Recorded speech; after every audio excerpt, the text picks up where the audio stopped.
Kerala government nurses association Koothuparamba area സമ്മേളനം KV Sudheesh സ്മാരക ഹാളിൽ നടന്നു.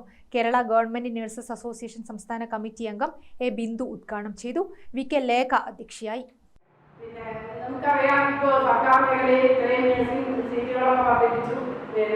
നമ്മുടെ സർവീസ് മേഖലയിലേക്ക് കടന്നു വരുമ്പോൾ ആർദ്രം പോലെയുള്ള ഒന്നാം ഘട്ടം രണ്ടാം ഘട്ടം അങ്ങനെയുള്ള പല പദ്ധതികളിലൂടെയും സർക്കാർ മേഖലയിലെ സ്ഥിരം പോസ്റ്റിന്റെ എണ്ണം വലിയ രീതിയിൽ വർദ്ധിപ്പിക്കാൻ ഗവൺമെന്റ് വലിയ രീതിയിലുള്ള നേതൃത്വം നൽകിയിട്ടുണ്ട്.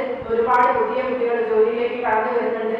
ഒട്ടുമിക്ക ആളുകളും എനിക്ക് തോന്നുന്നു MSc ഒക്കെ കഴിഞ്ഞവരാണ് ഇപ്പോൾ കൂടുതലും സർവീസിലേക്ക് പ്രവേശിക്കുന്നത് എന്നുള്ളതാണ്.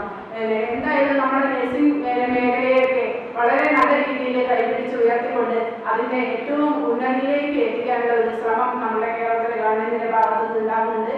വലിയ രീതിയിൽ വീണാചോട്ടൊക്കെ മന്ത്രിയുടെ കാലത്ത് കൂത്തുപറമ്പ് താലൂക്ക് ആശുപത്രി നവീകരിക്കുന്നതിന്റെ ഭാഗമായി നഴ്സിംഗ് ഓഫീസർ തസ്തികയും മറ്റ് തസ്തികകളുടെ പുതിയ തസ്തികയും സൃഷ്ടിക്കുക, സർക്കാർ ജീവനക്കാരുടെ DA കുടിശ്ശിക അനുവദിക്കുക, മരവിപ്പിച്ച ലീവ് സറണ്ടർ പുനഃസ്ഥാപിക്കുക, റിസ്ക് അലവൻസ് ലഭ്യമാക്കുക തുടങ്ങിയ ആവശ്യങ്ങൾ സമ്മേളനത്തിൽ ഉന്നയിച്ചു. ചടങ്ങിൽ O. നിമ്മി രക്തസാക്ഷി പ്രമേയവും KK അഖിൽ അനുശോചന പ്രമേയവും അവതരിപ്പിച്ചു. KM Bini, T. Ramya, AE Sheeba, KV Pushpaja, V. Preetha തുടങ്ങിയവർ സംബന്ധിച്ചു. ഗ്രാമിക ന്യൂസ് കൂത്തുപറമ്പ്.